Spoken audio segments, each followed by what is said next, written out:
V dnešnom videu si ukážeme, ako na BIM pomocou programu EasyBridge.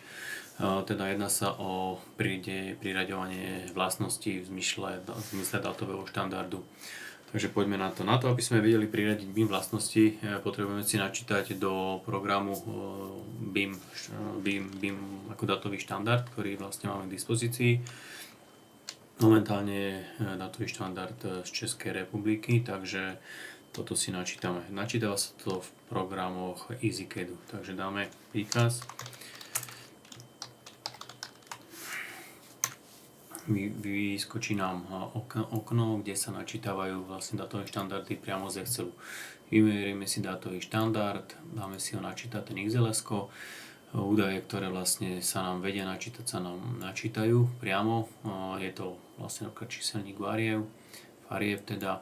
Potom tu potrebujeme vybrať skupiny vlastností, hierarchiu skupiny vlastností a potom jednotlivé typy konštrukcií, napríklad mosty tu máme. Vyberieme si stupeň, pre ktorý to chceme riešiť a dáme si pripraviť sadu vlastností. Takže podľa dátového štandardu vlastne nám vyskladal jednotlivé elementy programu. Keď to chceme priraďovať priamo, už vytvorím entitám, tak použijeme okno toto EasyCADu, kde vieme to priraďovať.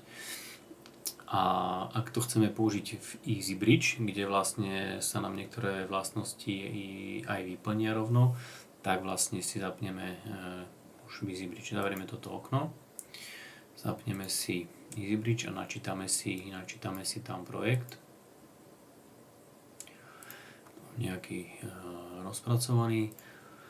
Takže keď si pozrieme nejaké prvky, máme tu nosnú konštrukciu, rímsy a tak ďalej, tak nemáme tu priradené nič tomu. Hej.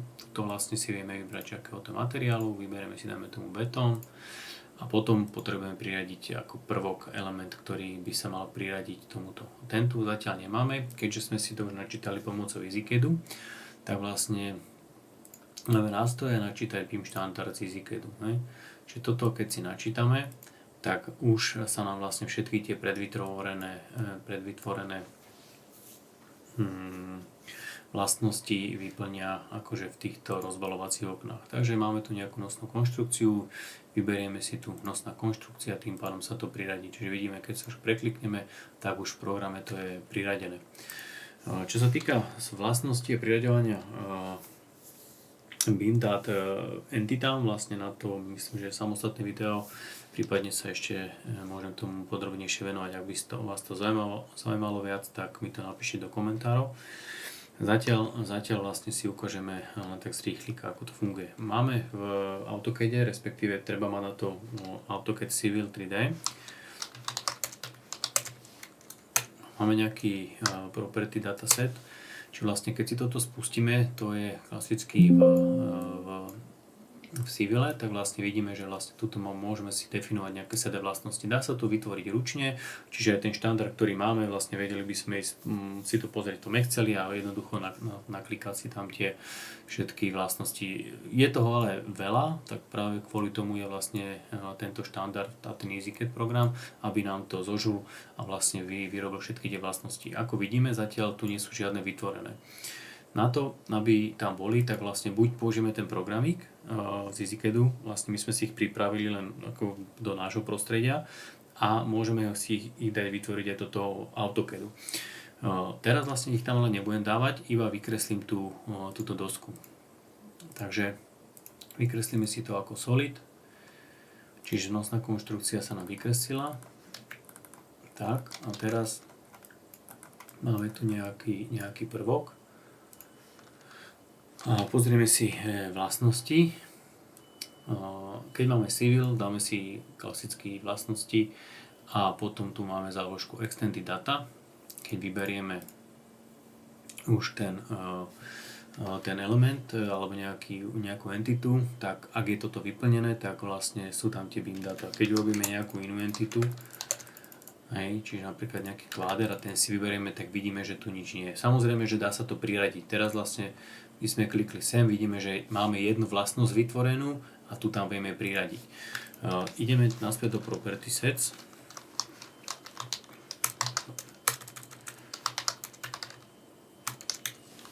Tak a vidíme, že tá jedna vlastnosť, ktorú vlastne sme priradili, už sa tu vytvorila.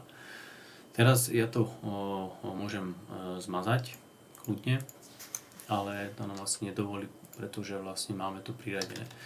Ale čo sa týka, čiže môžem takto tu urobiť a idem naspäť do toho okna, túto vlastnosť môžem vymazať. Výborne. A teraz sa vrátime do toho EasyCADu.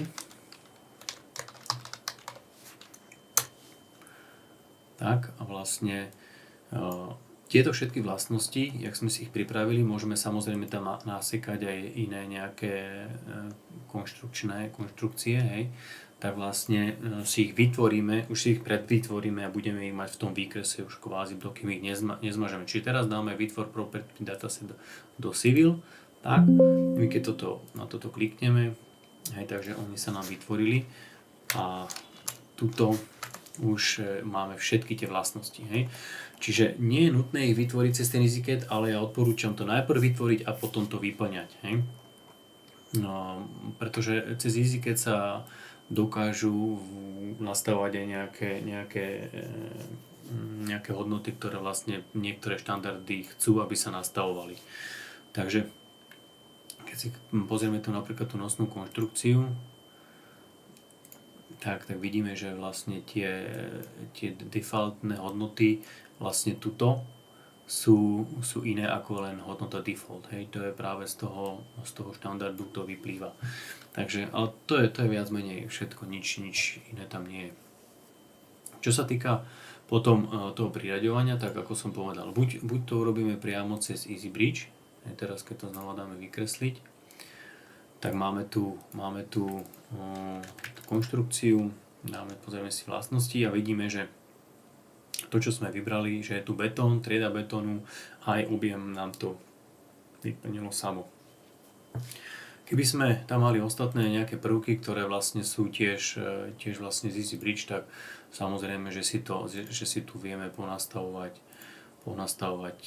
aj na iné iným tým elementom. Mal by tu byť niekde základ, takže to by sme priradili. Čiže takto, a keď to vykreslíme, tak sa samozrejme priradia tie všetky prvky, či všetky tie elementy a vypíšu sa to, čo tu vyberieme. Samotný ten program na priraďovanie funguje, či vlastne na tie BIM data funguje aj na priraďovanie, ako som spomenul. Čiže môžeme si napríklad priradiť toto, že to je nejaký, môže to byť nejakú ľubovoľnú konštrukciu si môžeme vybrať. Chcem, aby to bolo, tuto keď si to takto klikneme, tak vidíme aj, že reprezentácia tváru je to 3D teleso a tak ďalej, alebo niekde tu vidíte, tu máme len povrch, takže by sme to mali dávať povrchu. Takže vyberiem si napríklad priečník, alebo ja by som ešte chcel pilotu, ale momentálne ho nevidím. Dobre, to je jedno, priradíme teda ten priečník, môžeme si začiarknúť automatické vyplňanie výmer, to znamená, že on nám tam vyplní aj výmeru. Takže dáme pridať vlastnosti a vidíme, že sa nám zmenila aj farba, to preto, lebo vlastne sa aj automaticky použili hladiny, aj farby, takže sa nám vytvorila hladina podľa tohto názvu, čiže máme tu BIM, podtržník, príčnik, toto si môžeme nastaviť a budeme mať tým pádom aj uprataný výkres. Keď to zavrieme, tak klikneme opäť na element a vidíme, že máme vyplnený ten objem a priradené vlastnosti ten priečník. Najjednoduchšie vyplňanie potom tých BIM dát, keďže vlastne ten model bude ako dosť rozsiahlý, tak vlastne máme tu pripravené niečo také ako export-import tých vlastností. Keď dáme export, vyfiltrujú sa nám vlastne vlastnosti, ktoré sú spoločné. Pretože keď chceme jednu vlastnosť nejakému elementu priradiť, tak nie je nutné ísť cez nejaký excelovský súbor, proste na to klikneme a vypíšeme to. Takže týmto kvázi cez ten Excel chceme skôr prehadzovať vlastnosti, ktoré sú spoločné pre určité elementy. Takže my si môžeme buď vybrať všetko, alebo si vyberieme len nejaké označené a môžeme vybrať všetko. A on nám vlastne, keď to dáme do Excelu, tak čakajte, tam máme, ja som tu už exportoval, či ten súbor je otvorený. Takže ja ho pomenujem inak. Export xx, tak. Čiže máme tu ten Excel spomínaný, kde v prvom hárku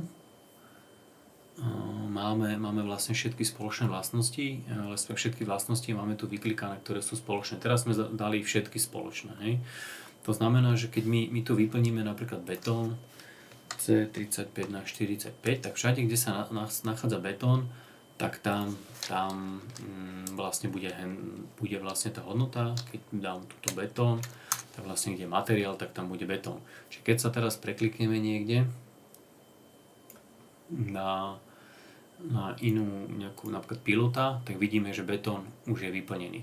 Čiže samozrejme, že nechceme to pre všetky, ale vlastne ten Excel je komplexne vyexportovaný, takže my keď sa budeme chcieť importovať, tak to, čo chceme zmeniť, tak vlastne tu si to nadefinujeme všetko a potom vlastne to importujeme a pririadujeme tým vlastnostiam. Hej.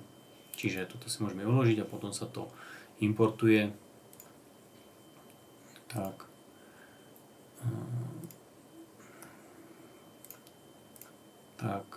Dáme,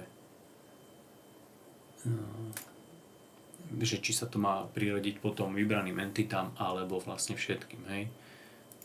Dáme import, teraz vyberieme napríklad túto a vlastne sa aktualizovala jedna entita, takže čo sa nám tu zmenilo, hej, že ten betón sa zmenil na C35x45. Ale vlastne tam nebola žiadna. Čiže vlastne všetko, čo ostalo, tak ostáva vlastne nezmenené a len tie nové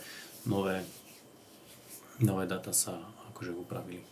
Čiže toto by bolo v skratke, ako funguje ten vyplňanie BIM dát, import takých dátových štandardov v programe EasyCAD a EasyBridge. Ďakujem za pozornosť.